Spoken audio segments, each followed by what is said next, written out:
Hello and welcome to episode 6 of Podqasted. Today's guest is Barcode. Barcode is an Australian pro Halo player who is considered by most the best player ever to come out of the ANZ region.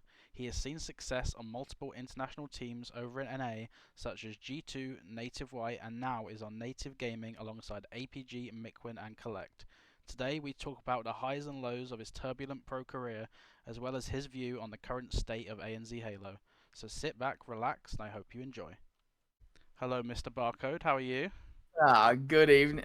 It's 5:52. Good evening. Yeah, I feel like all the time zone changes. I get a bit confused sometimes, but I mean, we're Oh, not too far yeah. apart. I know with Scooby had to get up at like 7 a.m. to talk to me, which I felt very bad about. But Screw Scoob. Who gives a crap about Scoob? Wait, am I allowed to swear on here? yes, you can swear as much as you want. Oh, thank fuck. Anyway, sorry. Yeah, no. But yeah, I Uh, appreciate you making the time, and no like I say, worries. I want to try not keep you too long. 'Cause I know you're grinding for Arlington, but I mean, the first thing I wanted to talk to you about a little bit is, for anyone who's not aware, you've had quite an interesting journey throughout Comp Halo. I mean, you've been all around the world, and I guess where did it start for you? Kind of, how did you get into Halo? How did you find out about Comp Halo?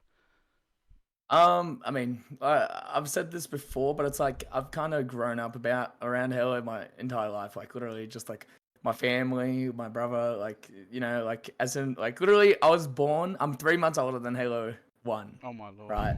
And so I remember. Well, I don't like. What happened was my brother and was playing Halo 1 at my cousin's place on the original Xbox, and then he ended up begging like my dad to get one. And so, literally as a kid, like literally since as a child, I've been like, been around the game, been around the whole franchise. So, there's that, and then obviously playing it a lot, like it kind of become like somewhat naturally good. You'd hope Yeah, over yeah. time as you're growing up. I mean, you'd hope, right? Um, but yeah, as I started growing up a bit and stuff like that, I got Xbox Live like 2009. So I Okay. was 8 years old Oh my playing Halo lord. 3. I was just a pure infection kid, just playing custom games and whatnot. And then I ended up properly starting competing around 2016. Oh wow. I would have actually started competing earlier when I was like around 14, 15. But dude, trying to find the Australian Halo scene was really weird. Yeah. They had a Facebook page. That was the last Wow. place to check. Yeah, I was literally like playing matchmaking, like trying to find ranked games on MCC and like messaging people after the game, like, hey, do you know like where I can find this community? Like Uh, literally, I was asking that because I was wanting to get into it, and like some people were like, and then there was this one guy, I forgot what his gamer tag was, but and this is when I was playing as an elite. I was playing oh as an elite. no. So it was H2A competitive, and I was playing what was it, Warlock in that Oh game? yeah, yeah. I think it's called Warlord, And the remake. yeah, Warlord. Yeah, it's called Warlord in that one. And so I'm just a giant ass elite, bro. And I actually played pretty well. And then literally the first message I get after the custom game is, "Dude, you gotta change to a Spartan." I'm like, "Wait, what?" No. And then and never, yeah. And then I swapped it to a Spartan and never looked back. But You're pretty big into like Halo lore as well, right? I remember like right at the yeah. start of Infinite, there was that quiz that you were like kind of infamous for because you like got all the Mm, answers right. Was that like, was you like I guess really into that whole kind of side of Halo off the rip, and then oh you kind yeah. of slowly got more into the competitive side? Well, I wouldn't say like after. I think I mean I played through the campaigns a bunch, like just because I didn't have online. Like me and my brother would play split screen and whatnot, and like Yeah. would always just be playing the campaigns and stuff. But I never really read the books until a bit later, until I got a bit older. Okay. But I mean, yeah, I'm still a huge fucking nerd about it. So So 2016 though, that's pretty like late for a lot of people to like get into comp, and like you say, I mean the ANZ scene, I think even way harder than the EU scene, because even for us we had like forums, we had like the Twitter was a little bit active around 2016, but yeah, ANZ yeah, it sounded really difficult. So when you did yeah. finally kind of get your foot in the door and message someone, they're like, oh, this tournament's happening on Facebook. Like, how did it kind of start off for you at first? Well, so at the time it was Halo 5, right? Yeah. And the first regionals was happening at 2015, Oh. and literally, dude, the age limit was apparent. I wasn't 15 at the time. I was 14. I just turned No. 14. And I looked at the age limit and it was like, oh, you can only compete at Worlds if you're like 15 and above. I'm like, Oh oh, no. that's a bit sad. So I skipped the event.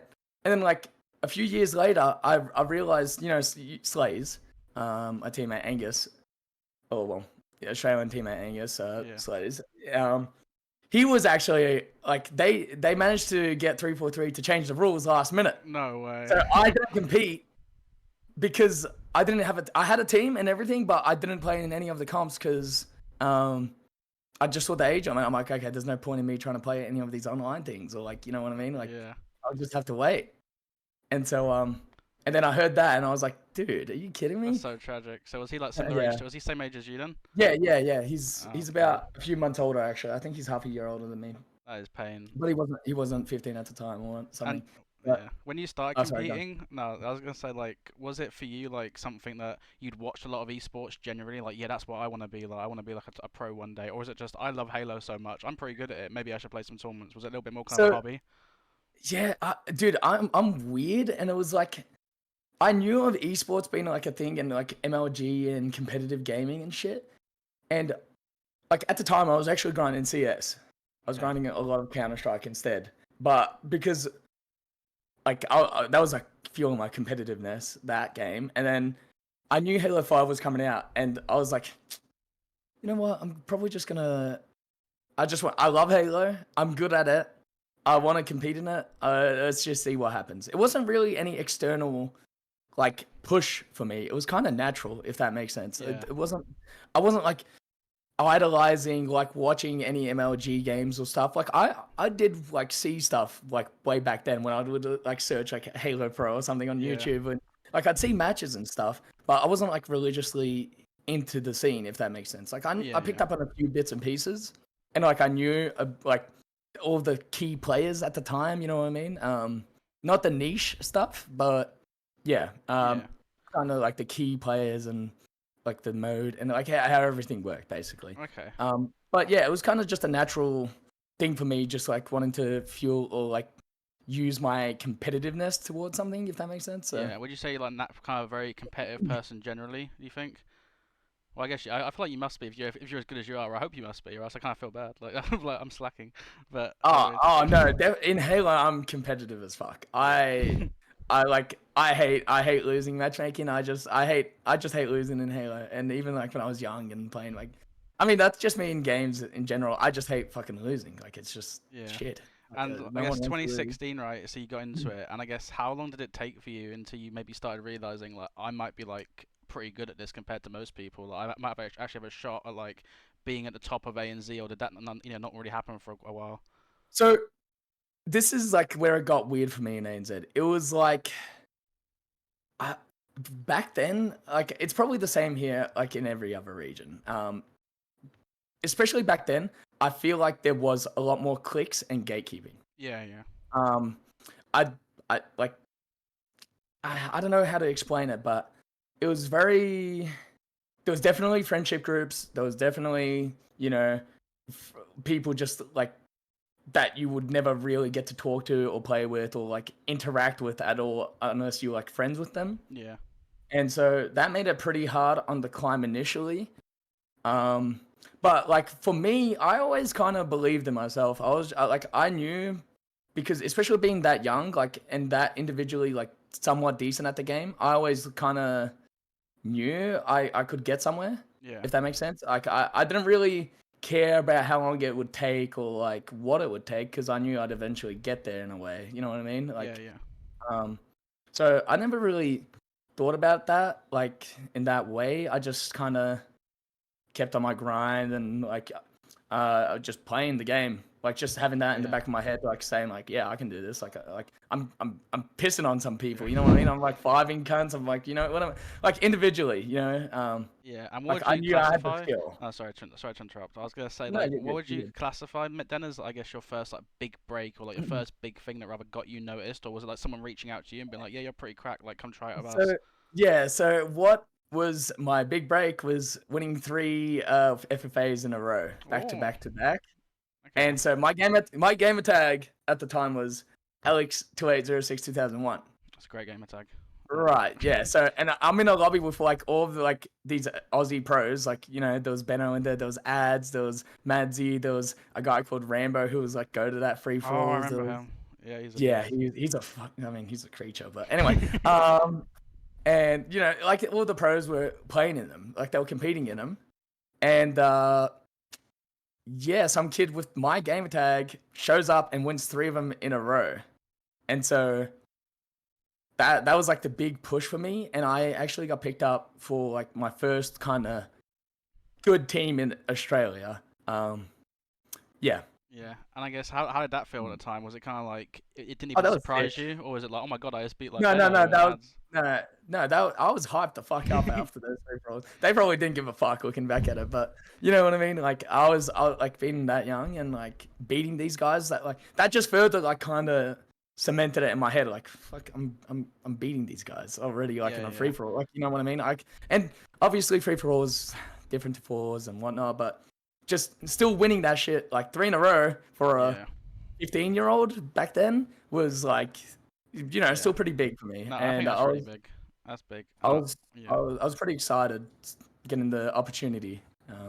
Yeah, I know. Like, I spoke to Flux a few weeks back, and he was kind of saying something about how, like, when like pros like try to scout out the new talent, like the first thing they'll kind of look at is like that individual skill. Is like, okay, if they've got that, then we can help them kind of learn the rest. And I think like free for alls, especially in EU, like when he gets to finals, and some of the ones like a year or so ago, it was like all pros. So like, if there is that random guy that comes in, and I remember Glory GG's actually the first time I even heard of him was like in a free for all, and I was like, who the hell is this Glory GG's guy? Like, Yeah, why is he just shitting on everyone like in free for all? Like, and then Mighty's as well was getting to the final, and it's like sometimes, like you say, I think if you're in a region where things are a little bit gatekeeping, you don't really get that chance to kind of prove yourself. It's like people can't really ignore you in a free for all because they have no choice but to play against you. So like, yeah, it's yeah, literally everyone against everyone. And like at the time of these free for alls, I had a team as well, but it was like all the way at the bottom of like the barrel. yeah, yeah, So you know what I mean? It was like the team eventually kept getting better and better. Like we kept like kind of I don't want to sound rude, but like we kept like just upgrading the team almost. Like yeah, after a few weeks of playing, like someone would hit us up, or like we'd hit someone else up, or like and the team would just get better. But still, like these free for alls are like what got me yeah. like the shot I needed. So then, off the back of the free for all, you said you got on like a better team. Have we heard of any of the players? Are there players that are around now still? The team you got Yeah, on? so yeah, it was Berserk Ah, Ali. yes. Yeah. So um the other two, so at the time it was actually, yeah, Rated, Rated, Yeah, yeah. he's actually coming to Arlington. Yeah, his Oh, team just qualified for it. They beat oh yeah, Scoob's yeah. With team. Rice and that. Yeah, and so that he's Rated, but at the time he was Snaky. So Yeah. it was Berserk, Snaky, and Hazza IR. Hazza hasn't been around the scene for a while now, but he's Okay. kind of like lurking and stuff. But yeah, so that was like a top 3 team actually at the time with the teams that were happening. Some stuff happened, and that team ended up being different for the Melbourne land. That was, by the way, this was 2017 actually. 2016 Okay. was just like a bit like of a beginning, but 2017, yeah, that was my first ever land on my birthday actually. Oh It my was on my god. birthday weekend. But yeah, Okay, and then I guess, like I said, I won't make you go for every single Halo 5 team you've been in, yeah, 'cause I yeah, know it's yeah. quite a lot, but I guess generally, I guess throughout the rest of Halo 5, like how did it kind of go for you? So you was on I guess you said the third best team then. I guess how many LANs did you go to in Halo Uh, 5? Did you ever win any ANZ online cups or kind of LANs or? yeah, literally like towards the end of H5, literally we were just like winning everything. We lost like 1 or 2 comms, but out of like the fucking I don't know, there was a lot of them. Yeah, yeah, But the climb to that was a big roller coaster because right after for my first lane we got top 3. yeah. I got dropped. Oh my god. Yeah, Damn. I got fucking dropped. And so went into Brisbane with another team. I still had fun. We placed like top 6 that one. Like we shouldn't have lost when we did, but there's like a lot of stuff going on. And then from that team, made it like a new team. Shit went down again. Made another team, joined another team. That was a really good team, and we were contesting with top 2. Shit went down again. Worlds comes around. We drop a player a week before the event, and we get. Nah, anyway, I don't really want to talk about that. That was 2018 Worlds. And yeah, it was just a massive roller coaster. And the final few events of 2018. Yeah. Yeah, so I actually went to Atlanta because I got picked up for the number 1 ANZ team for I don't know who it was at the time. I think Pip quit or got dropped. Okay. So and that was like Berserk, Slays, and Mads. Yeah. Yeah. And so they actually asked me to play. So I got picked up there, and that was my first international event. What was that? What was that like? Was that like a kind of big milestone you think in your career, like getting that first international event? Oh yeah, dude, that was sick. I was so excited. I literally because I got the message at like, dude, it was at DJ now. It was at like 2 o'clock in the morning or something, and I'm like, holy shit! I'm like, I get to go over. You know what I mean? Yeah. Like that's a crazy experience. Like it's been what I've been working towards. You know what I mean? Yeah. Like winning comps and like getting to finally go. But at this time, ANZ was truthfully, it was fucking dead. It was Yeah. like really bad, Yeah. really bad. And then that was 2018, right? And then I think after that event, that was like, was that Atlanta? Was like that the last That official was Halo that was 5 the event? last H5. Yeah. Yeah, that was like late 2018, I guess. Then, I mean, off the back of that, I mean, I guess technically you were on the number one ANZ team then, but I mean, Yeah, and well, yeah, thing is, I actually got dropped lightly after Atlanta. nah, not again. Yeah, so after Atlanta, I got let go lightly. It was kind of weird. I'm not gonna get into it, but it was just like, okay. I mean, I guess I will find another team for like the next game or something. Like, okay, thanks for the opportunity though. But then slowly, sorry, I don't know if you can hear that. There's a dog barking. No, only a little bit. It's fine. No, It's fine. okay, It adds sorry. to the I don't ambience. know It's good. why it's gone crazy. Yeah. Oh, really? Then, Anyway, yeah, I got let go kind of lightly, and then as time was progressing and there was like no news on the new game at the time, there was like these Divine Mind comps that were being run, okay. and then they hit me up again, Ooh, and the so same, we the same started three. playing. Yeah, because they were thinking of going with a few other players, and yeah, I'm not gonna really go into that, but like I was like annoyed, rightfully so, in my opinion. I was Yeah. like, okay, that's fucking annoying, but okay, whatever. But then they hit me up again, and then we played all of these comps. And I'm guessing I was gonna say this might seem a bit scatterbrained, but I just remember I've got distinct memories of when Infinite came out, and you were like shitting on everyone, like it was like ridiculous. You were like, you just looked like the best player in ANZ, just out the box, just like you were like levels above people. And I guess what happened between like 2018 and when Infinite came out that you just seemed to like level up so much, or was it just it being a new game? Because it just seemed like from the outside looking in, like I'd heard of you and I was like, oh yeah, Barcode's like a really good ANZ player, but I didn't think you were like a levels above the rest of the players. And it just seemed like suddenly when Infinite was out, you were just like so good. I guess was it like some big training arc that happened in like 2022 or 2020, 2021, or I guess what kind of Thing happened? Do you is, think? 2019 actually. Sorry, those Divine Mind comps happened in 2020. I didn't touch Halo for like 8 months in Wow. 2019 because I was doing high school. I was doing my last year of high school. Okay. And I was done with Halo because there was nothing for it. There was literally nothing going on. I didn't have good enough internet to stream at the Yeah. time. I had like 10 up. Oh, geez. I think 10 up, I think that's 5 what I've up. got now. I mean, 10, yeah. In 2024, Oh, jeez. no, it's No, rough out there. 10 down and like 5 up or something crazy shit like that. And yeah, no, there was just nothing for Halo, dude. Literally for Australia, and like I was just playing other games at the time. But then 2020 came around and comps started ramping back up. But I think after Worlds was like when I started doing the process properly of like theatering and actually getting in depth with the game. Yeah. And I mean, like at the end of Halo 5, I was like substantially getting better in like AIDS lobbies and comps and shit. Like I was just, you know what I mean? Like I just kind of kept evolving, getting better and learning and stuff, and just like admittedly after the break, I came back after that 8 month stint of not playing. I was just like after the first week of playing, like getting the rust off, I was like shitting. It was like really weird. I'm like, okay. And And that was during Halo 5 yeah. still? Yeah, that was during Halo 5. That was like end of 2019. And After I finished how old school. were you then? 18. Okay, so it might have also just been a thing of like you were just coming into your prime almost at the bad time, I guess, when Halo 5 just started dying off. You're like, oh no, I'm in my prime now. But then it's like, thankfully, Infinite's coming around. Like, yeah, thankfully, Infinite's coming out 3 fucking years later. oh yeah. And now I'm fucking turning 23. That's right. We haven't got to talk about the whole like brutal off season and Infinite getting delayed, but I remember I think the Halo Infinite beta, I remember I was grinding it, and I remember there was like a little leaderboard you could look at for the kills, and I think I was like top 40 or something. I think you were like first maybe, or like you were right Yeah, up there, like you yeah. and Falcated. And I guess you were like grinding the shit out of it. I guess was that a thing you thought of like before Infinite got out of like, okay, I'm gonna take this game really seriously. I'm gonna go pro. I'm gonna make it top 1 ANZ. And like, were you thinking about like a kind of like career path as a Halo pro, or was it all still off like a passion based basis, kind of like when you first got into it?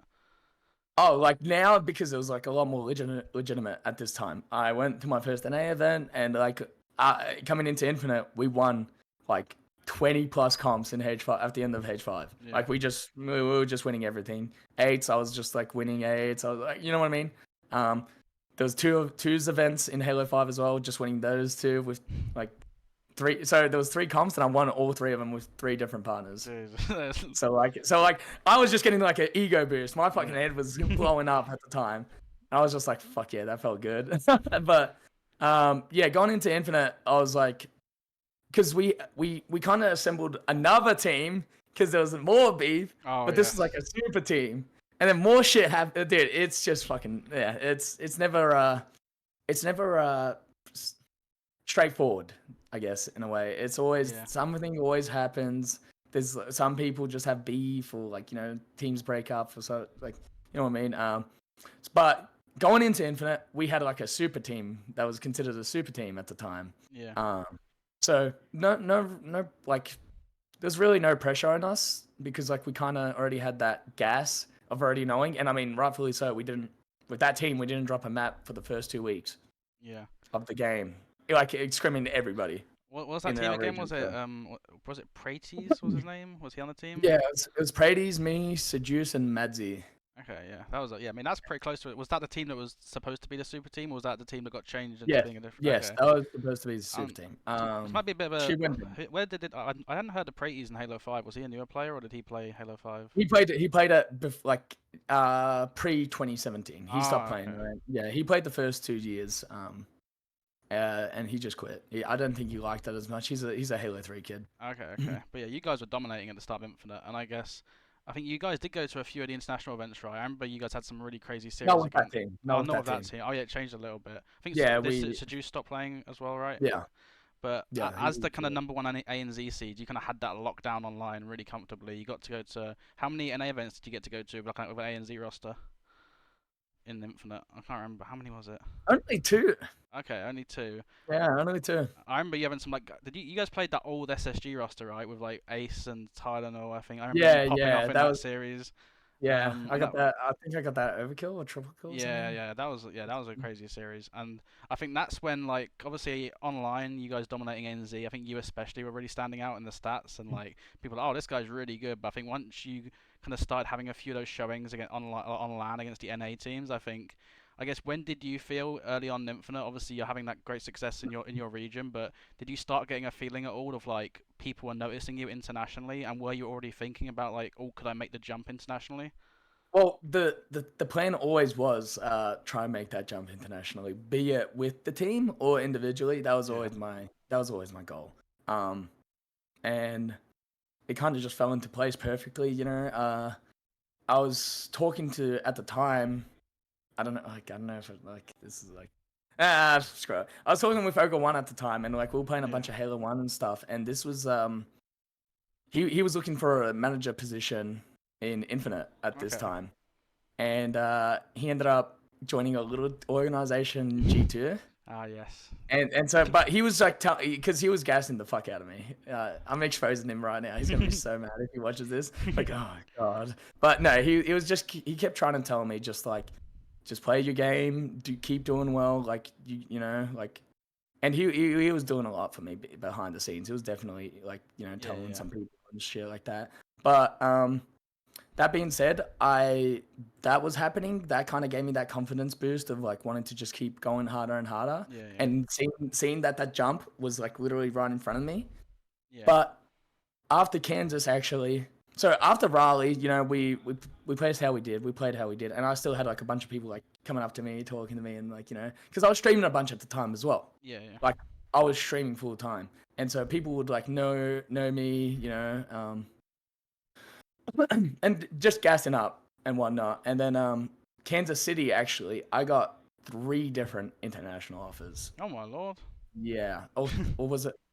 Yeah, it would have been 3. Yeah, Oh, in total. I didn't know this. I'm loving this. I love a bit of insight. You Yeah, haven't got to say what they yeah. are if you can't, but that is No, I'm crazy. not gonna say who they were, but yeah, I got hit up by 2 or 3 different teams. I forgot if it was 2 or 3, but yeah. Okay, and just track back a little bit. I was curious, like when you said like I always wanted that, I had that mindset of like I wanna go internationally. Was that going into Infinite, or was that like once you started dominating a little bit online, you were like, oh, actually, yeah, I think I've maxed out ANZ. Like maybe I should think Going internationally. into Infinite, Oh going wow. into Infinite, dude. Like we were looking for like a org for like a partnered team or anything Yeah. to like just like we had like a whole PowerPoint. And like we'd like pitch ourselves to like orgs and stuff like that, and like ask them and Yeah. shit like that, and then Okay. like we wanted to make it happen, you know. Yeah.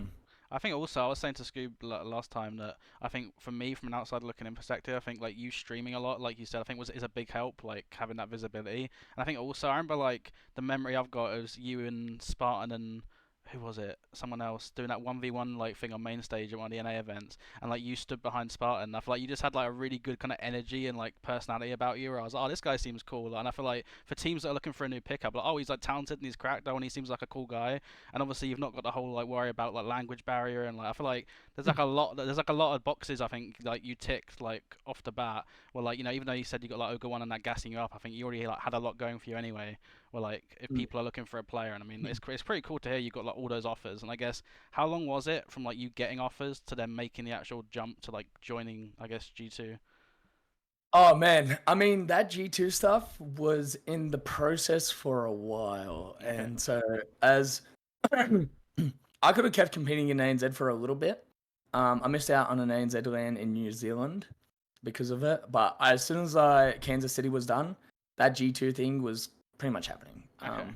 So they were working on my stuff as like I think they started in May, and so G2 were always just like getting fills, playing with different fourths every fucking week, because my stuff was getting done, and yeah, that was a whole process in of itself. I stepped down from Chiefs because I don't want to be selfish. I wanted them to just try get another fourth and just practice and play. Yeah. Yeah, and just you know what I mean, like just do their thing.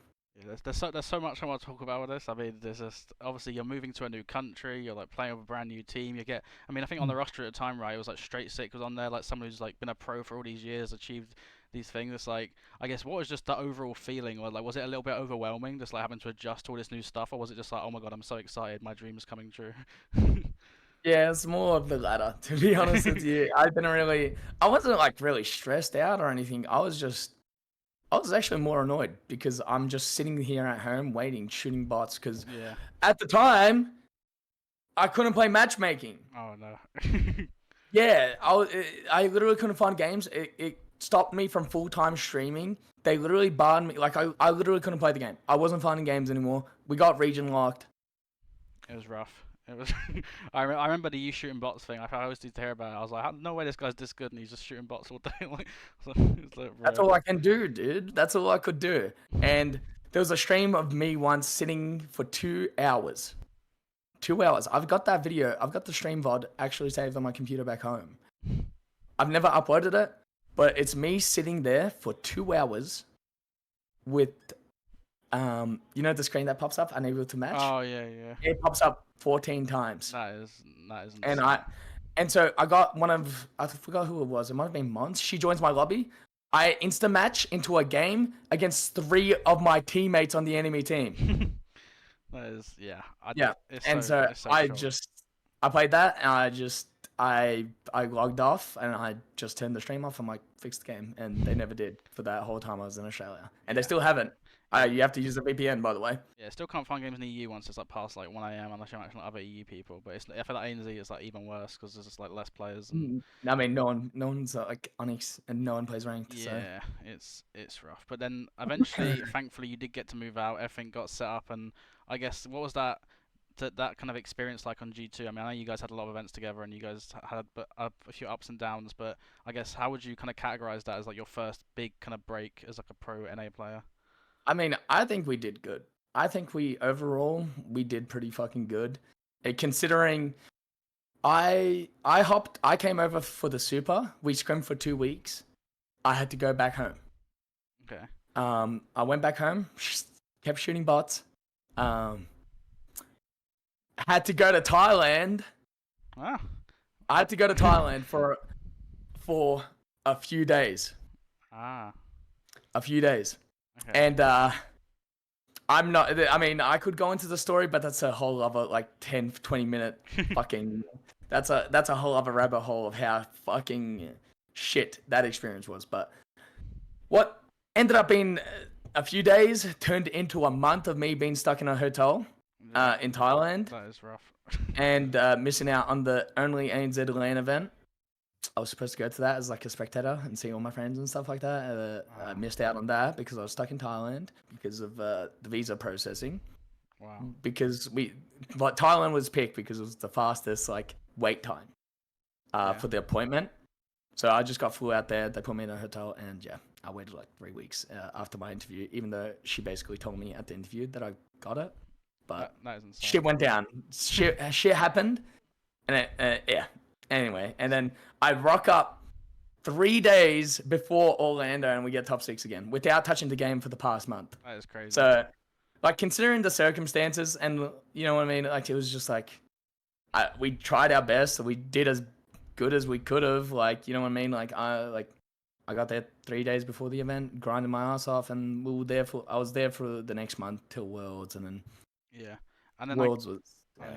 I feel like obviously moving over, obviously you got to live in a new country and this and that, but like from like a gameplay perspective, was it a bit of an adjustment at all? Like going from playing with an ANZ team to playing with like these NA pro players, did you kind of have that approach of like I'm here to learn, or was it kind of like a mix of like I know I'm already good enough to hang, like I've not got to like learn a bunch of stuff?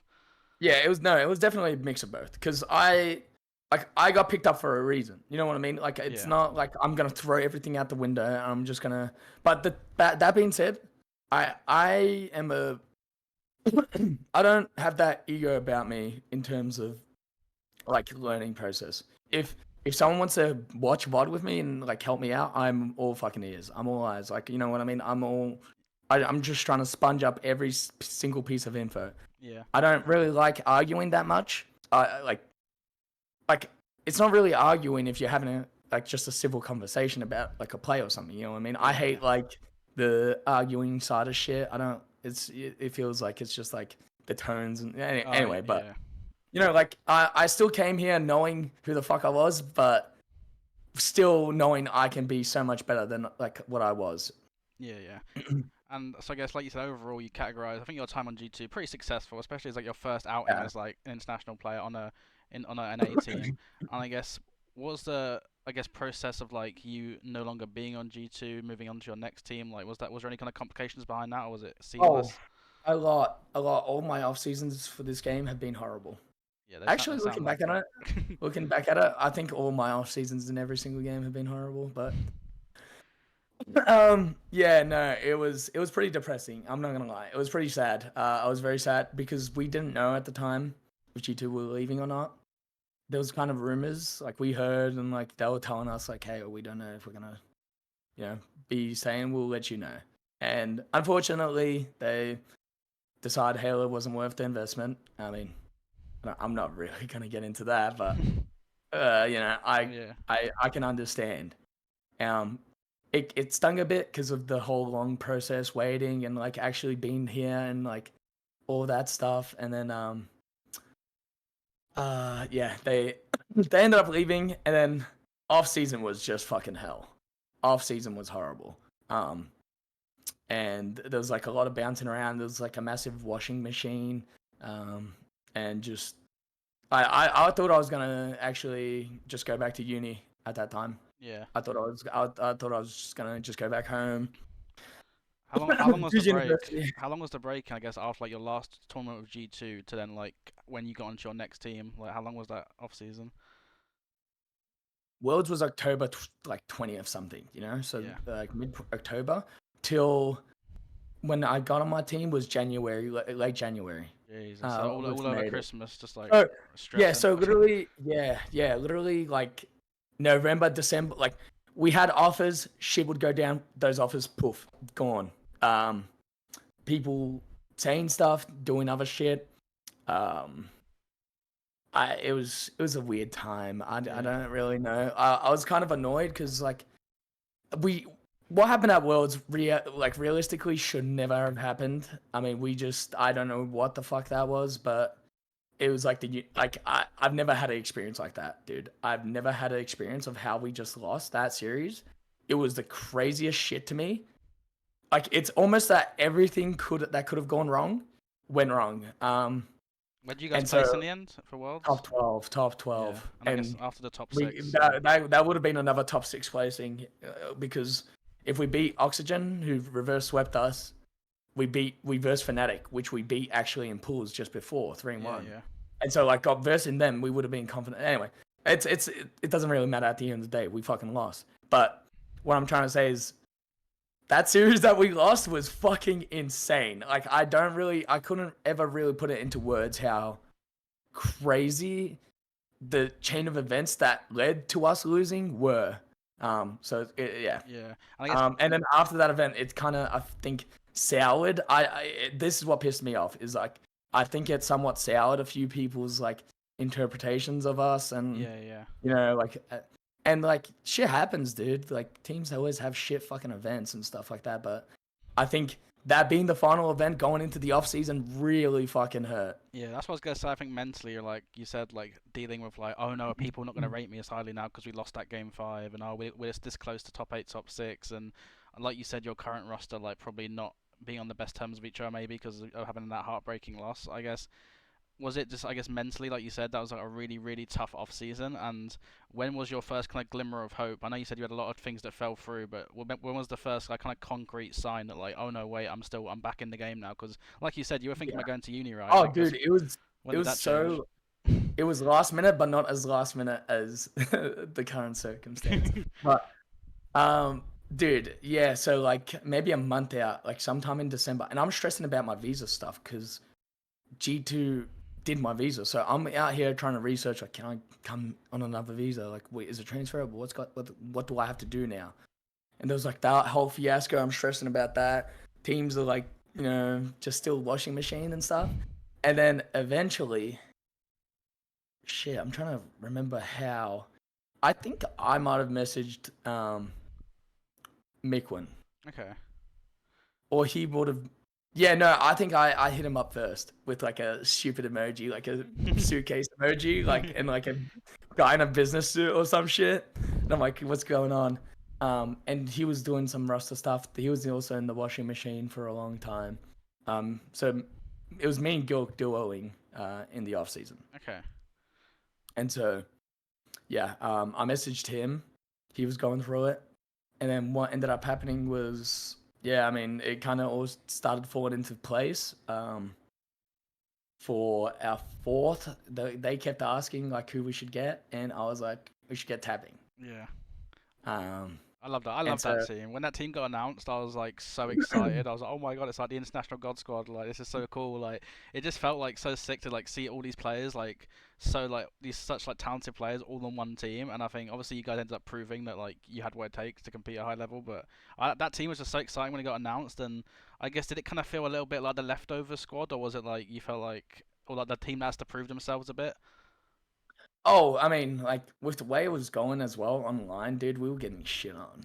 We were, Yeah. we're not shit. Like we kind of sucked. Teamwork was a bit whack. I mean, there's a lot of factors to it, right? Yeah. I'm not even gonna say excuses. It was just a lot of fucking shit that was going on that was wrong. And so, I think that also being the last minute didn't really help. But like, dude, going into it, I was extremely excited for that team. I was really excited to like put it together, and just go to that event. And I mean, we did what we fucking did. So Yeah. I mean, that's literally like history there.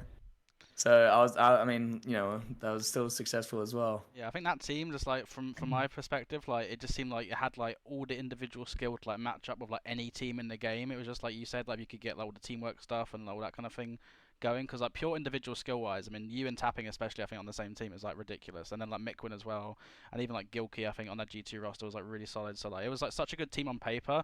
but I think there was always the concerns of like, oh, you mix these players from different regions, how's it going to work out with like chemistry and stuff? But that event, well, what event was it again? The event you guys got top four? Charlotte, Charlotte, yeah. Yeah, that event was like almost like showed like what you guys are capable of. I mean, you guys had a crazy run through the bracket, right? It was like game five against like was it Sentinels? I think you guys won. Or Yeah, yeah, that yeah, was like, something else. what was that event like? What was that run like? And I mean, that was just yeah, what an achievement that was. That was crazy. I mean, I'm smiling about it. That event was sick. You know, top four, like me and Tapping were the first international players at that time. Like that was like uncharted territory. Yeah, You yeah, know, Infused got top six in Halo 5, but that was the highest any international players I've ever seen was top six. And so for me, that was pretty huge that we actually broke that. The fashion in which we did it was fucking crazy, in my opinion, especially because going into that event, people had us like fucking top 12 and shit, dude. People were like ragging on us bad yeah. because of our online stuff. But playing through that open bracket like was actually I didn't mind that. I actually enjoyed it. It was fun, and we're getting better with every series basically. Yeah. And yeah, no, that was a crazy run, and I mean that's only happened twice in history Okay. beforehand. Yeah, for Like open bracket as well is like yeah, you yeah. don't see that very often. And I was gonna say Or, like I think also like Halo in my opinion at least like I feel like Halo is like so predictable sometimes in a way like you think about esports like COD and it feels like anyone can beat anyone. yeah, But like Halo I feel like you kind of know like okay that team's gonna beat that team, that team's gonna beat that team. Like SSG phase, the Optic, they're probably gonna lose to these guys. Like so it's like to see a team like you said that were coming from open predicted top 12 like end up top 4. It was like such like a fairy tale story. I feel like you don't see that a lot in Halo. And I remember when you guys were like playing, I think it was SSG, right, to get like top 3. I mean, like Gilkey on that pit flag or like some overkill. I was like, oh my god, it's yeah, happening. They're gonna go all the way. Like, it dude. was like, oh Yeah, my I mean, god. I'm gonna say if we played on the same day, I like that series would have been a lot closer than it Yeah, was. yeah, Like I don't know, we just turned up to fucking 11 on that Saturday, especially. But obviously, you know, you gotta go rest, you gotta sleep. You know, it's like there's shit outside of the game that you need to also optimize, right? So yeah, yeah. you know, Championship Sunday for a LAN event, admittedly, was a new thing for Yeah. us. Well, actually, wait, no, because no, because in Orlando, actually, we actually had to play on Sunday morning because they swapped it from top 6 to top 4. It Okay. was like really odd. Yeah. Because at Orlando, it was top 6 was Championship Sunday, and then for Charlotte, it was top 4 for some reason. I'm not sure why, maybe scheduling and stuff, but Yeah. you know, it was still like new territory. Still like picking up on like rituals and shit, like what you need to be doing outside of the game to Yeah, like yeah. actually make sure you're ready for that shit for the gauntlet, you know. Yeah, So and I feel like I've heard this from a few people now, and I'm curious if you've had something similar happen. Where like I think I had it a bit, and I know King J said he had it when like you have this one series or this one event where like something clicks in your head of like, oh my god, we can hang with these guys, like we can go all the way to the top, like and like maybe before that you're not quite sure how far you can make it. Was off the back of that top 4, did that like shift anything for you mentality wise, and like give you that extra level of belief of like I can go all the way, or was you kind of like oh, still fairly confident? yeah, absolutely. I mean, after that event, it was just like, holy shit! Like, I mean, we got top 4 after everyone was just like thinking, and like that gave us a lot of confidence going into like online stuff because admittedly we fucking hated online shit. Like the vibes going into online tournaments were very meh, Yeah. to say the least. To say the fucking least. Let's put it lightly. But even online tournaments, I mean, we got second on one that we should have fucking won again, and I think that was actually that was a big missed opportunity for us to lose that. We lost the bracket reset to SSG because we beat them earlier in the tournament, and then Okay. they beat us twice in a row, and that was a big one. That was a big piece. But yeah, no, it definitely like every time we were scrimming, like we were actually like doing much better than Yeah, like yeah. usual. So And I guess to like finish out your period with Native White, I mean that was yeah, like you said, I think you definitely took that next step from that G2 to Native White, getting that top 4, kind of securing yourself as a top kind of player. And I think like you said at the end of your G2 time, when you kind of had that top 12, maybe you're a bit more concerned of like are people going to rate me? Am I going to get on another team? But I guess off the back of the Native White team, you're like yeah, I should easily find myself on a team now. Like we just like played so well, like you played really well, and I guess how did that kind of let's Native? pause it right there. Let's pause it right there.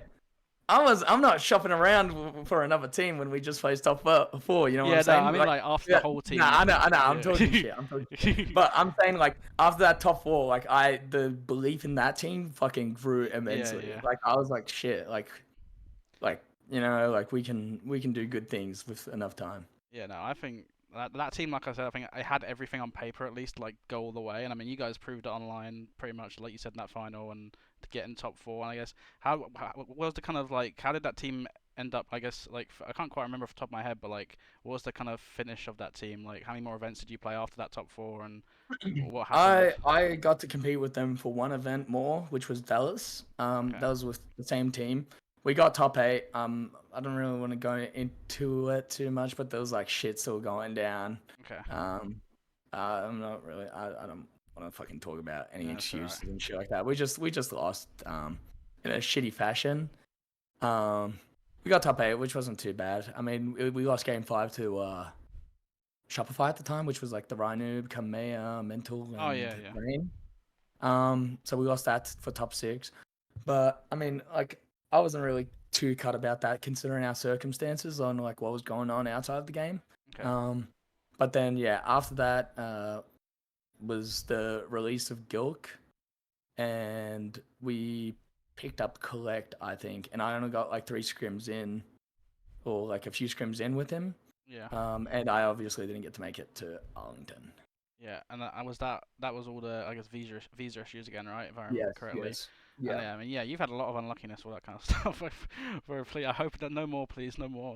Like, that's what I was worried about with Yeah. Legend. When Legend was going to join SSG, I was like, no, not another Barcode situation, please. Like they can't do this. But yeah, thankfully, I mean, yeah, that was Yeah, alright. But yeah, he's good. He's good. but yeah, I mean, I don't want to turn it too much of a therapy session because it sounds very stressful with the visa stuff. But I guess what was that kind of like? Obviously, you had to deal with that again. How long was you kind of out of commission for off the back of those issues? And yeah, I mean, dude, like the feeling I got at that border was I've never really felt anything like that. I was kind of like sitting down on the chair, and an hour went by after I got denied, and an hour went by in like 2 minutes. I was just like sitting there. I was like yeah, zoned out. I messaged you group chat and everything, and I'm just like zoned out. I'm like, dude, I can't believe that just fucking happened. I that was a weird fucking feeling. Like literally, I just kind of checked the fuck out. I was just sitting there. I went home, bought some alcohol because it was actually on my birthday as well. It was on no. the it happened on my birthday. Um, Was that the event they played with Trade Try instead of you? yeah, Yeah, yeah, and I think I remember being in your stream watching you watch that match, and yeah. I was and, watch party. and they were playing against like Scoob's team. I guess that must have been Yeah, like yeah, such a weird feeling. Like, yeah. It was. It sucked watching because like they still had some good series, dude.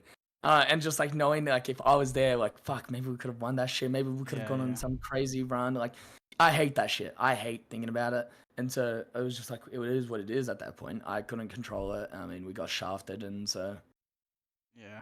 I mean, not much to do. Drake invited me out for my birthday. We went to the gym, got some dinner, watched a movie. We went to watch Spider-Verse, and Oh, yeah, it was alright, but yeah, no, it was just fucking not quite as fun as playing at the event, but that does sound also pretty fun, so not too bad.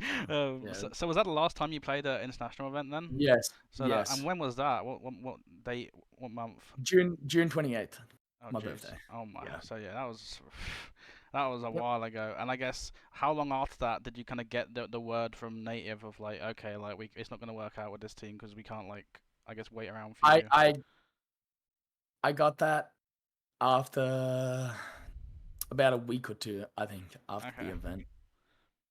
And Yeah. did they ever say why you couldn't go there out of curiosity? Like I guess like legally, like was there an issue or was it just like just getting bad luck?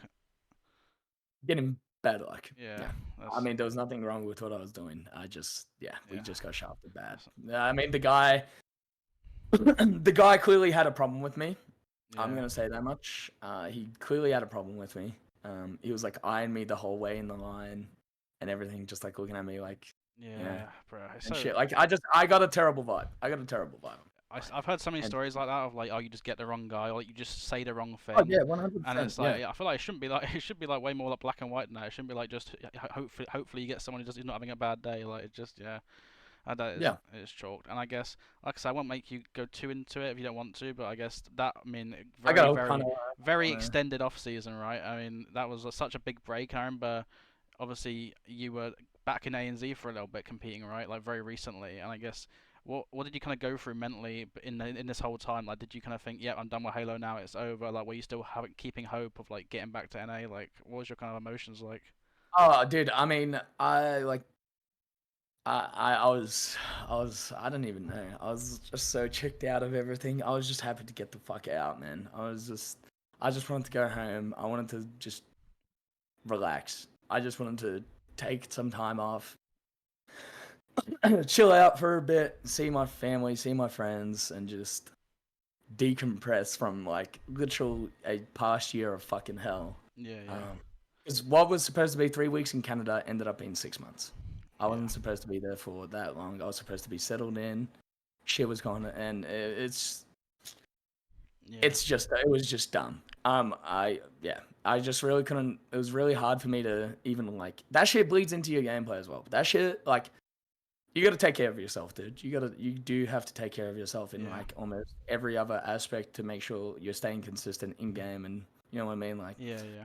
I just felt like crap every day. Like Did literally you just take felt a like break shit. from playing like at all for like in that kind of time off, or was you I'd kind of say still like grinding? so. Yeah, I'd say I did a bit. I did a bit. We made like a last minute ANZ team. It was me, Benno, Mads, and Divinity, and we made a team for shits and gigs to qualify for Fort Worth. Shit happened in game 5 where we had two randoms join the game. I'm not going to get into this. Oh We no. had two randoms join the game and it fucked everything. And we ended up losing the game 5 for the qual. Yeah. Um, but that was, I mean, there was some shit that went down that pissed me the fuck off. Anyway, uh, Sounds like a lot of shit is I've- going down in the barcode crew. That's yeah, all I'm. yeah, That's always, that's the always. theme that's going for everything. There's a lot of shit going Yeah, down. there always is, bro. It's never fucking simple. It's never simple. But after that of like qualification 20, I just fucking got off. I was just walking every day, going gym, Yeah, yeah, chilling, just fucking talking with friends, hanging out, just lifing it up. And yeah. so I went to Worlds. I ended up buying my own ticket just to chill and see everybody and spectate. I got into the country. Um, I got into the country, and that's the thing that pissed me off was that 100% scared people away. Me getting denied yeah, scared people away when they didn't exactly like, and I don't blame them. But like they see that and they're like, oh shit, this guy's gonna be barred forever. Like, yeah, but yeah, like that was not the situation whatsoever. And I think that hurt me as well. yeah. That really fucked me over. Um, getting released as well. That was that was just they had to do it. You know what I mean? They had nothing else like really possible. I mean, they could have Yeah, yeah. tried again. There were ways, but they didn't want to risk it. You know what I Yeah. mean? So. Uh, I can't really fault them at Yeah, all. and So, like you I said, really that must have added to like the stigma a lot of like, oh no, we can't rely on this Mhm, guy. And mhm. but do you think Yeah. you going to Worlds must have been good though, at least in that respect of like, oh look, he's got Oh, back in dude, this people, time. people, Like, yeah, yeah. People were like coming up to me like, "Wait, you're in?" I'm like, "Yeah, I'm here. I'm fine." Like, it's not really that big of a problem as everyone thought it was, yeah, which kind of sucked because there was shit in this off season that kind of scared people away. yeah, Um, and like teams just wouldn't want to bother with visa stuff. yeah, Unfortunate truth. yeah, It sucks being not an American player, yeah. born and bred, for situations like that. But yeah, I do want to ask you before we obviously I want to ask about your most recent team, but just before I get to that, I guess I'm just kind of curious to ask about like you've had all these kind of crazy ups and downs already in like a fairly kind of short career compared to a lot of the NA pros, and definitely. But I guess how do you think that's affected you mentality wise? Do you think kind of going through that has maybe made you stronger and like more determined? And I don't know. I mean, obviously it's been so much to go through, but is there any positives you can take from it, or has it kind of oh tested you yeah, beyond limits that you didn't think you were kind of capable of like dealing with?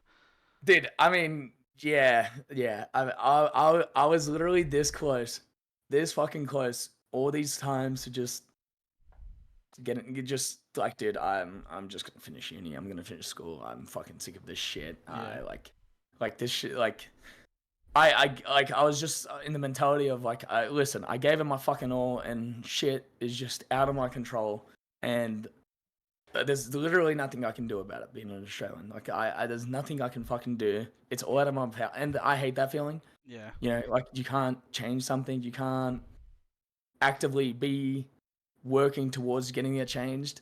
I kind of just, I fill out these fucking papers, pass it over, and pray that I get fucking accepted and like get in and shit. Like, so at that time, I was completely just like, I was kind of coming to terms with it. I'm like, well, I mean, there's always a next game, right?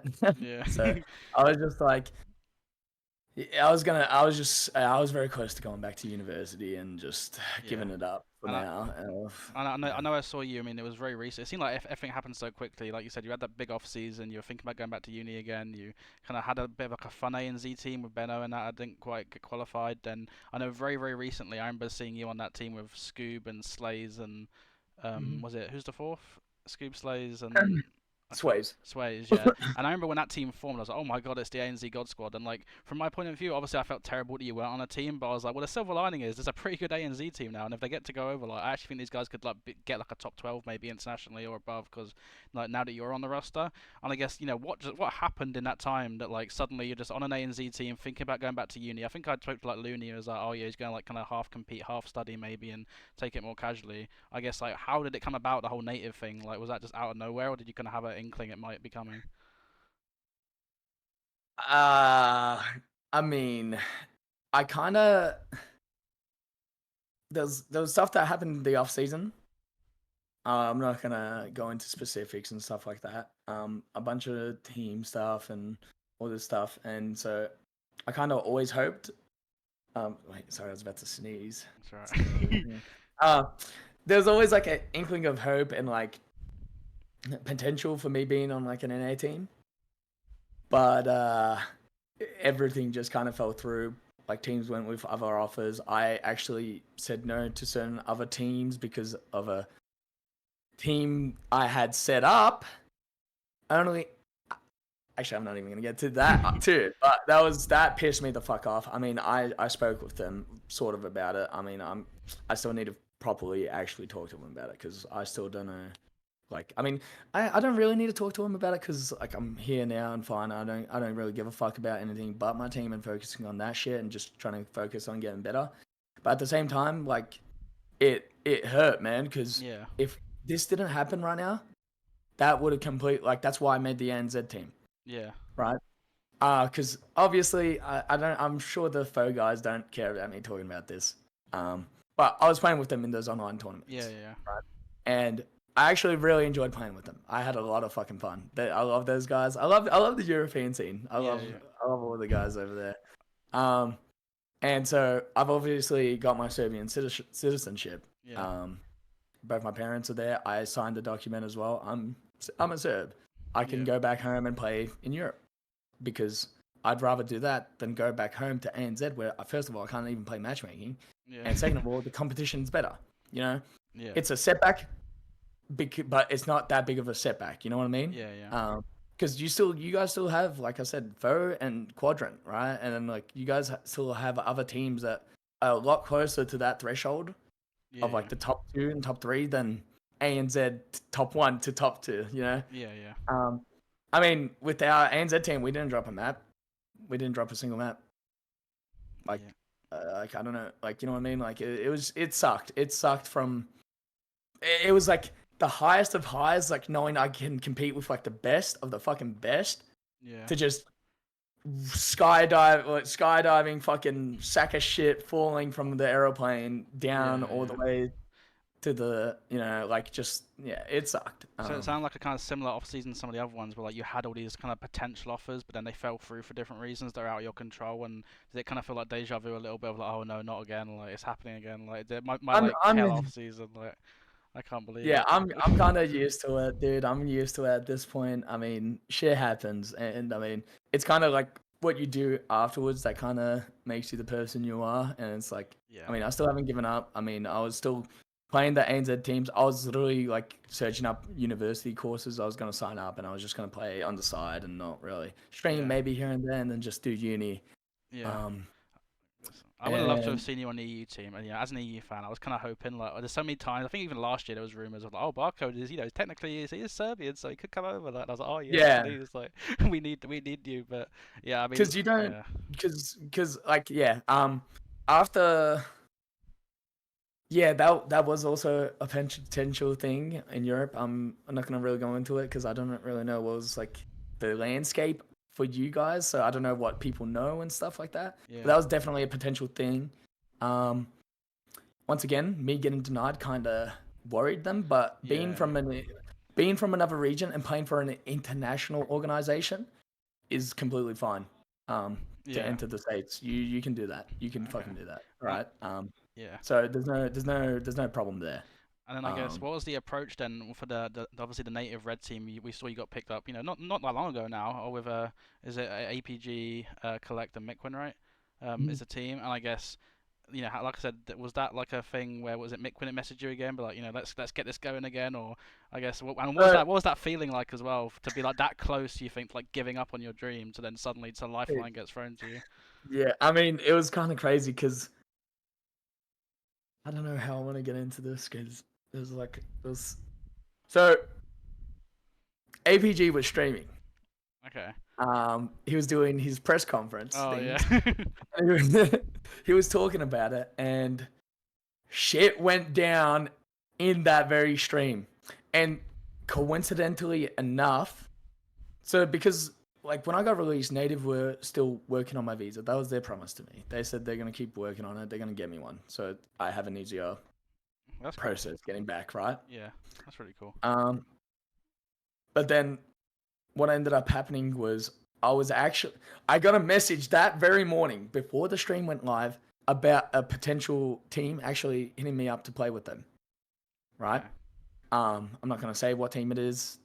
I'm not gonna say who it was, obviously, but I was literally in a business call with them about getting signed with them and then coming over and playing with them. Um, Obviously there was like it wasn't set. It wasn't set at all. Like they would have had to ask if like that was something viable and doable, Yeah. which I'm pretty certain it would have been. Okay. But the offer, it was still like my thought process at this time was whatever it takes to get back. Right. I need to get my foot back in the door. I mean, you know what I mean, and just like I have no ego. I'm dropping it. Like if someone wants me over here and can get me over here, I'm playing with you. You know what I mean? Like Yeah. Yeah. and I'll do my best as a team to like make sure that works. And you know what? But yeah, so I was in a call with this new potential team, and shit is going down on APG stream. As always. Shit is no, like literally. Shit went down while I'm in the middle of this call and AVG stream and shit, like it was kind of like, what the fuck is happening? Like, what the fuck? And it was then I got a message telling me to pack my shit up. And so that was, yeah. And then I left 3 days after that message. Wow. And then you ended up in Spartan the dog's house, right? I mean, I think Yeah. you're there right now, so not a Yeah, bad I'm place there to right be. now. And yeah, I mean, it feels like things just happen so quickly from the outside. Like, I mean, obviously, I'm sure there's a few more days between it from your point of view, but it just seems like suddenly it's like, wait a second, Barcode's on this team. Wait, he's in America. Like, wait, what's Yeah, happening? I mean, I really don't know how I ended up here. It's through a lot of, I don't know. I've learned a lot of lessons. I don't know if like the universe like is just like, yeah, you're getting put through this shit, and like, God's like literally like, dude, you're going through this shit, and now like you've learned your fucking lesson. Like, I don't fucking know. I don't fucking know, but I mean, I'm here now. That's all I Yeah. can really say, and I mean, I'm And what a grateful. team! I'm I really mean, grateful. what a team to be on. I mean, from my point of view, obviously, you haven't even got to give your view on it. But from my point of view, I think this is like the strongest team you've been on, at least on paper. Obviously, you guys haven't had much of a chance yet to prove yourself. But I mean, especially to have the likes of APG on the team, someone who's been a world champion, has won kind of all these events, and back with Miquin, who's obviously a great player and collect as well. Like, I mean, just talking. I want to talk a little bit about your team. I mean, What was it Yep, like yep. getting that offer of like, oh my god, this is the roster I'm gonna be on, and then like the belief maybe that gives you, especially like I said, team with someone who's won multiple events. I mean, obviously Mick has won events as well, but I mean, what's that been like from like a personality point of view, like learning things, or just like yeah, just the belief it's That given you? that that that excited the fuck out of me. Like I was excited again. I was like, yeah, like I get to do this for a job again. I get to fucking do what I want to do in my life. I get to compete. I get the opportunity to do that. I'm still very grateful for Native and those guys for even, you know, picking me up. And yeah, no, like I was extremely excited, and I like it's got a high ceiling. Getting that opportunity, especially APG Brad. Coming in from Optic. He's won a worlds. He's got a ring. He's won multiple events now. Like it was a crazy feeling. Austin, and like you said, Austin's already won events and stuff, and K's like individual ability and up and coming status and shit like that, and just cracked. Like you know what I mean? It was just like definitely the pieces are there for great things to happen. It's Yeah, just it's gonna fucking take time, dude. I literally got in here 3 days, and we scrimmed once before the first online tournament for like the seeding. yeah, yeah, Um, and it's like fuck, dude. I missed out on 8 months, actually like 9-10 months of NA experience once again because I went back home. yeah, I wasn't really grinding as hard as much. Um, but yeah, like a lot of shit just was not in our favor, and we're doing the best that we can. yeah. So I mean, yeah, like you said, I mean, even from their point of view as well, right? To have that team, then suddenly at last second it changes up. And I think it's been a lot for both you guys, like you individually, but also the other oh, three. You got to 100%, like yeah. adjust to like new teammates, new people that you probably not had much experience playing with before. And I mean, I think from my point of view, looking at some of the scrims, it seems like you guys are kind of starting to find your footing a bit here and there. But I'm sure like to have a team of that caliber, you guys are obviously going to be aiming all the way at the top. And I think, I mean, that must be exciting, right? Just like you said, to have like players of that caliber on your team, to even have that as a thing in your head of like, wait a second, this is like a team that could win an event on a good day. Which, Mhm. I mean, you maybe like I said, maybe like the native white team off the back of that top four, but I mean, not a lot of players get to be on teams with like this team could like win an event. Potential, right? Yeah, 100%. And like literally, like I said before, man, I'm just trying to sponge up as much as I can. I'm trying to be the best teammate I can be in every aspect. I'm just trying to do my part. Like Yeah, I'm here to fucking compete. I'm here to fucking win. I didn't just leave everything behind once again the last minute to just be mediocre at this shit. So you know, yeah. I'm here. I'm And here to play. the dream's still alive. You're gonna you still win with a shout to win an event. Hopefully win worlds, But I wouldn't mind an EU team winning it as well, so you can win the next one. Yeah, yeah, yeah, yeah. But yeah, I mean, I'm really happy for you that you've ended up on this team because yeah, like you said, I think you've had such a turbulent up and down career. I mean, obviously a lot of success in between that, so it's not been too bad. But I mean, the off seasons especially, it's like mentally. I think people don't realize like being a pro Halo player as an esport, it's like a 7 day a week job, right? Like all day, like worrying about teams and like visas and like it's and you got to grind the game all day between all this to stay on top. It's like yeah, it's been I a mean, lot. and that's just on top of the fact that like I mean people don't really realize like, dude, like even Legend now would understand tapping for a bit as well. And like we're leaving everything back home. Yeah, Like we're coming to a whole new country. We don't have our IRLs. We don't have our family. We have fucking jack shit yeah, besides playing the game. And people don't actually realize how kind of crazy that is, right? I yeah, mean, like on top of everything else, on top of like the competitive stresses and stuff like that, not having those that have been around, like the comfortability is off the fucking charts, like uncomfortable. I'm so fortunate. I have a friend in Ty and Brit who are fucking amazing and literally letting me stay at their fucking place, and like Ty just giving me a fucking god peak, like literally, you know what I mean? He's done so much for me, man, yeah, and that's like a little glimmer. Like I'm super fortunate to even like have him as a friend, yeah, Um, I'm just like lucky to be honest that like stars aligned like that. Even when I came here like a year ago and stayed with him, um, but like, yeah, I mean, yeah, it's really fucking hard, man. yeah, It's yeah. really fucking I hard, can't and a imagine. lot of people don't understand. But it is what it is. It's not up to people to understand. People just want to see results, and Yeah. it's just yeah.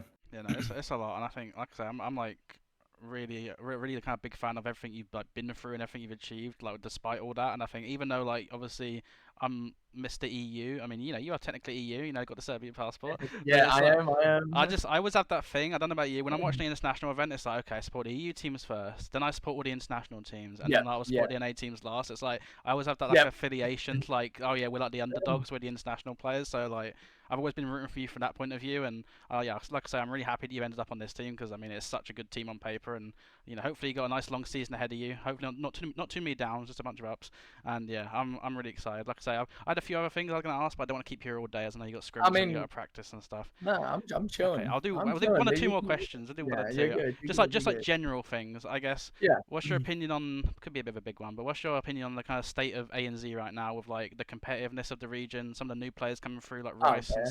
Scoob? Like, I guess do you think it's like looking in a, I guess, healthy place at least competitively, but maybe not like structure-wise? I mean, hmm.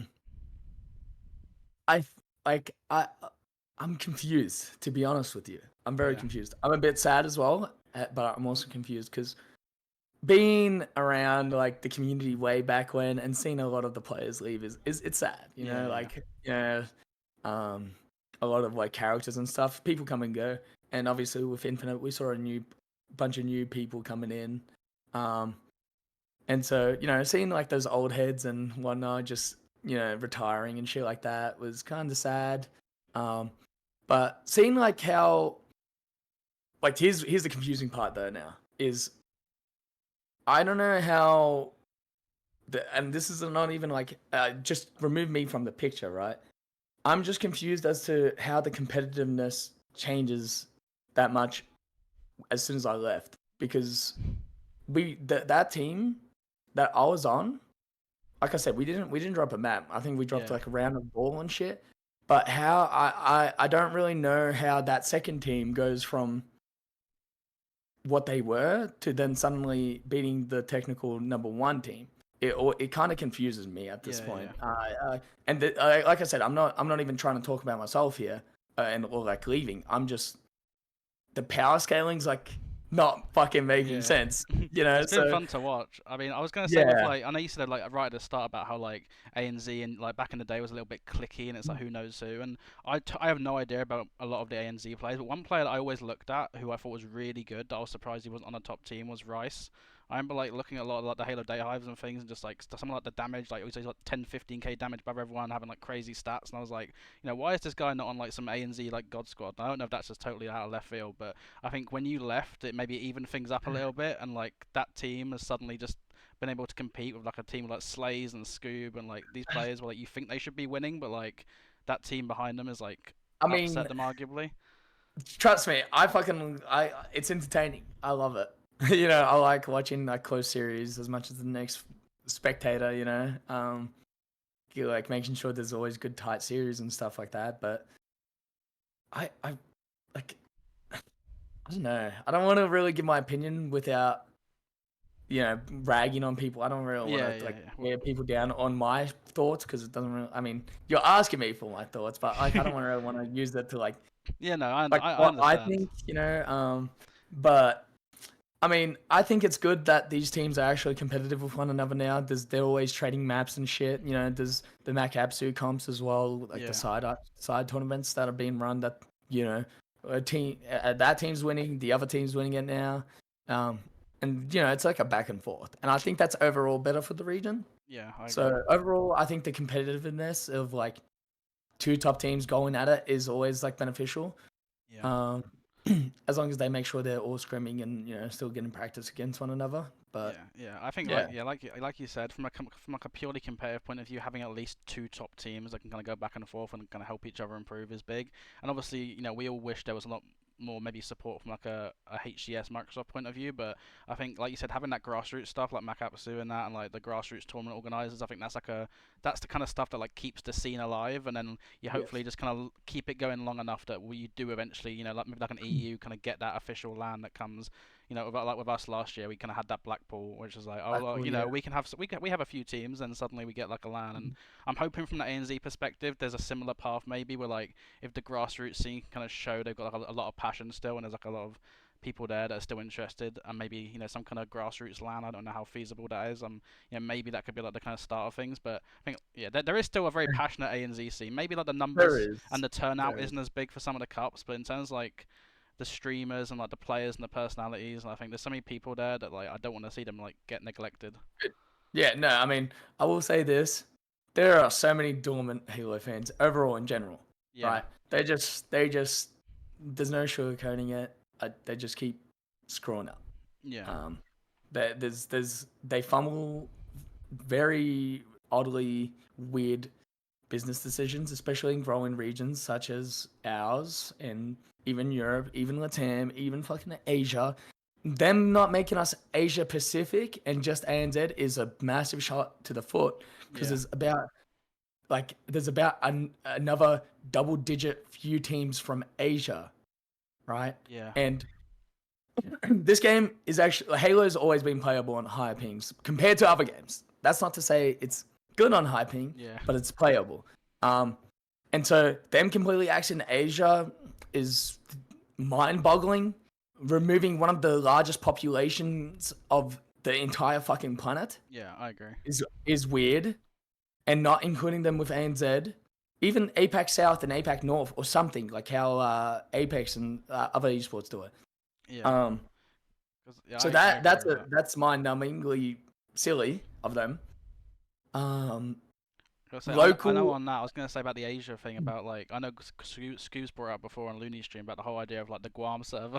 I love that Guam. I feel like it's kind of meme because he kept saying it. Yeah, well, you were there that stream, weren't you? When I was just bagging the fuck out of him, turn on Guam servers. He said he's gonna parachute down to Guam and plant the server there or something like. Yeah. So like to explain to anyone who's not sure, so basically I guess like you said, there's a bit maybe arguably a bit of a difficulty of like ANZ versus some of the other countries in Asia because of like ping differences, but there is a server that's used in other games, right, in Guam, that is like a nice kind of in-between point where technically speaking you might be able to get like a kind of playable-ish ping for both sides. It'd be 50. It'd be 50. Yeah, and 50 is like more. I mean, there's a lot of EU players who get 50. Yeah. And if you could combine the two regions, like you said, and have like the ANZ and like the rest of Asia, like all playing in one comp, like the numbers would be so much better for the turnout, and then maybe that snowballs into getting more like developer support. And yeah, I think like you said, that's like such a missed kind of opportunity. I think, in my opinion, and yours. Just it's like it seems so obvious. And I mean, I don't know if there's more behind it, but it just seems like such an obvious thing that could be done.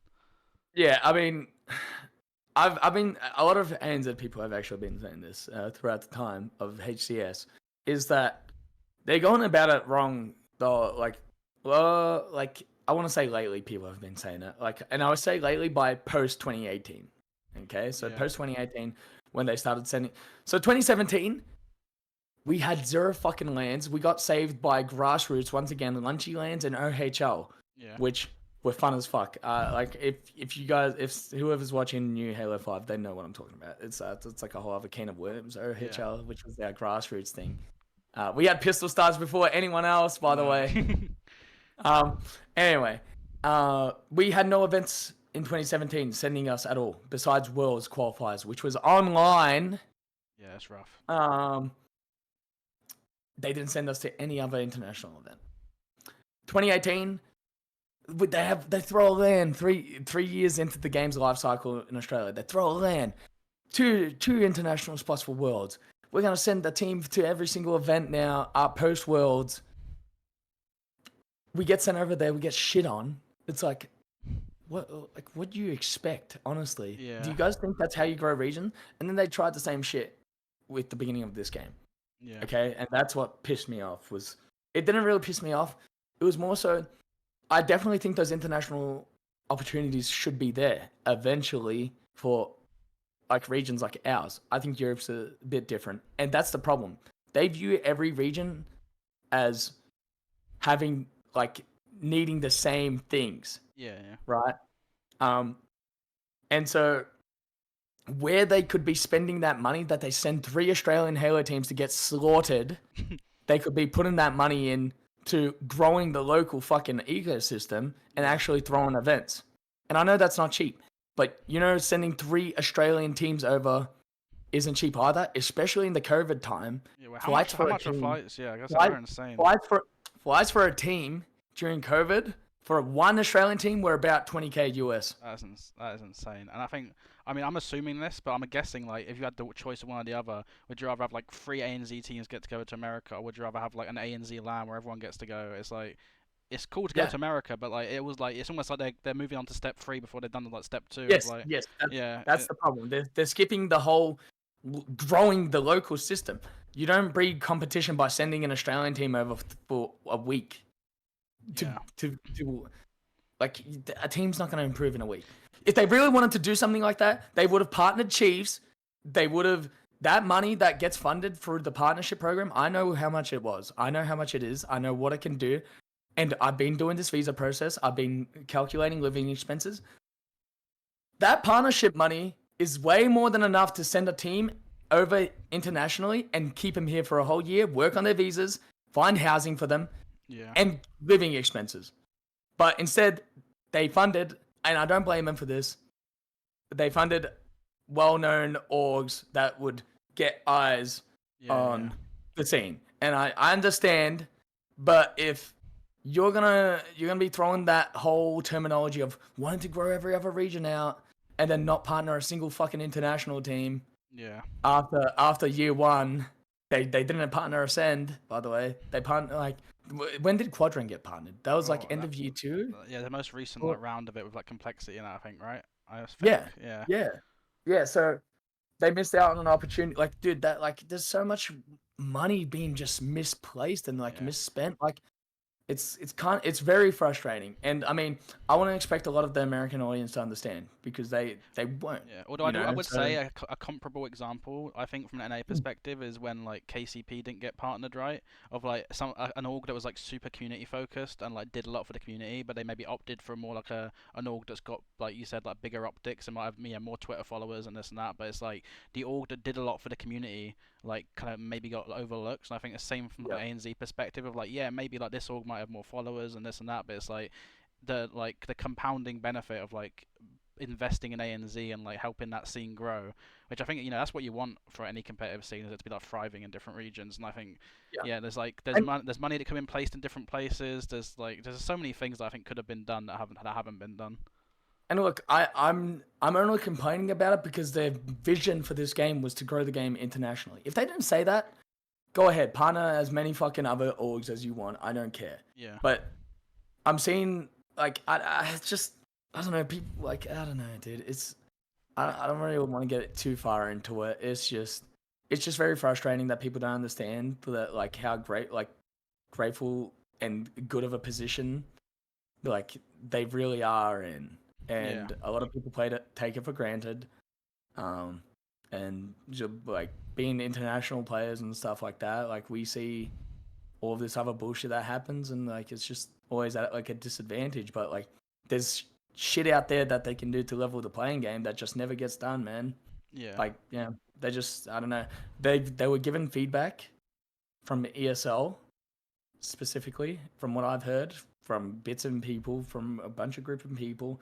From Australia ESL, and I mean they didn't act on it at all. Well, it's like with the Europa LAN recently. I think, as far as I'm aware, I could be wrong about this, but I think Quadrant obviously added to the prize pool and kind of like slapped their name on it and kind of like helps with some like marketing and like making it adding some prize. But I don't know if HCS really had any or much involvement at all in like the Europa LAN, and that almost seems like such an obvious opportunity of like just throw you some money, like slap our name on it, like we'll jazz it. Was Europa part of Grassroots?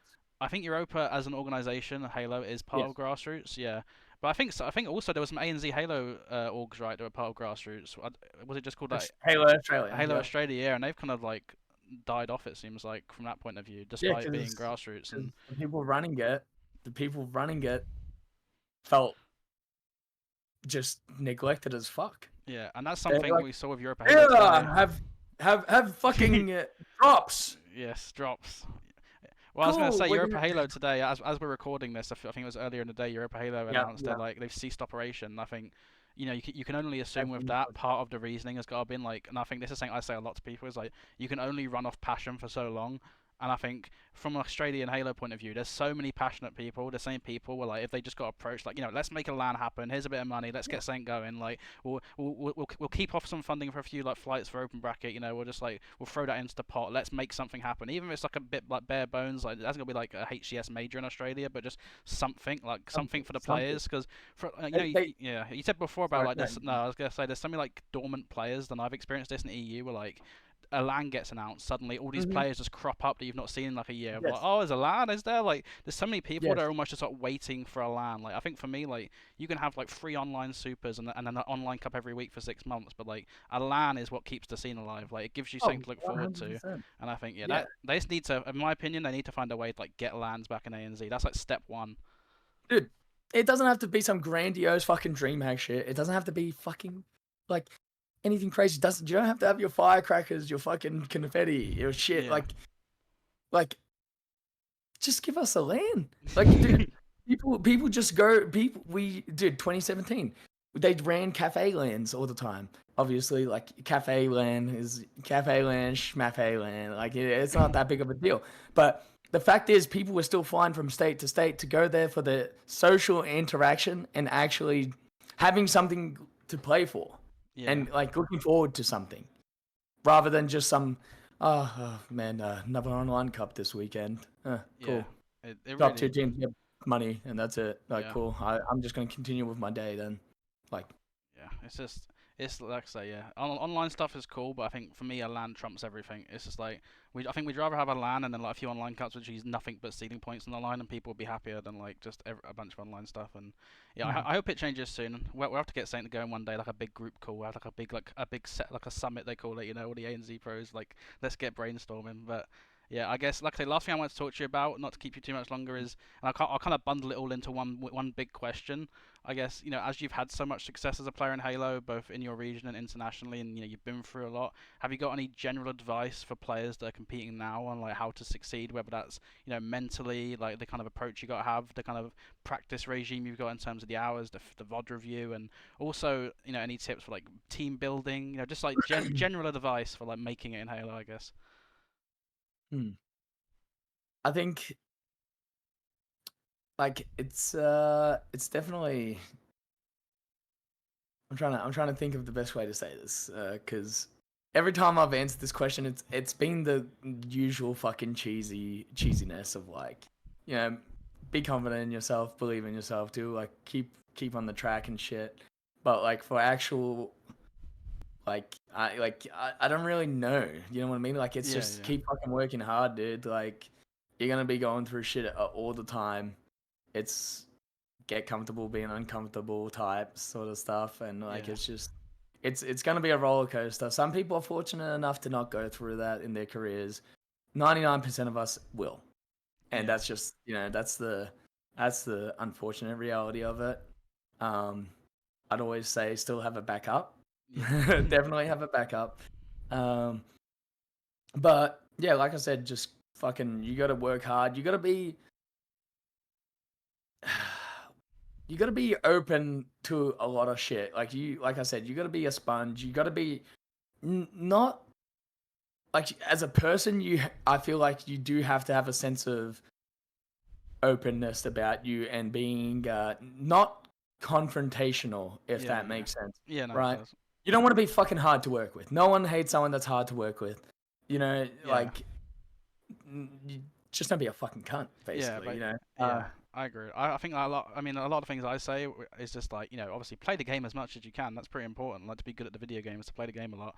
And then I think like you said, just like if you're just a good, like decent guy who just like, just a nice person who like isn't like arguing with people, isn't like just burning bridges, as people say a lot, like being open to criticism. But then, like you said earlier, like, being open to criticism, but still having that like backbone of confidence in yourself of like, I can learn things from other people, but I'm still like confident in myself. And yeah, I think there's not like, I think a lot of people, and I think I used to experience this early on. Ego is a very big part of like knowing when to drop it and when to use ego as like confidence, right? Yeah. Ego isn't a bad thing, and I want to say that like getting an ego is like everyone has their own ego, right? It's just about how you use it and what you use it for. Some people can just fucking think they're top shit and just never get any better and get and just fucking nowhere because they already think they're at the top, right? Yeah. And that's an example of using it for bad. But like using that ego for confidence of like knowing where you can be if you keep doing the hard work and just doing the fucking process. That's the ego that gets you places. Yeah. Okay, well, I say thank you again for giving me your time. No, I no really worries. appreciate it. I've really enjoyed this. It's been a great chat. We've gone through a lot, and I've learned a lot as well. I mean, I think you've had arguably one of the most up and down videos. Oh, am I good? Am I good? Oh, yeah, you're good. I think you Okay. accidentally hit the mute. Okay, I think I'm good. But yeah, like I say, Yeah, thank you very much for giving me your time, and like I say, good luck for the rest of the season. I'm excited to see you guys Thank you. compete, and yeah, hopefully win that first event. After quadrant win theirs. But yeah. Whoa, hang on a minute. I want to make history, bro. I'm trying to be the international player. You two can be in the final. It's okay. It's okay. Holy shit. Like I say, thanks again, guys. Thank you everyone for watching, and yeah, we'll see you next time. Bye bye. Bye bye.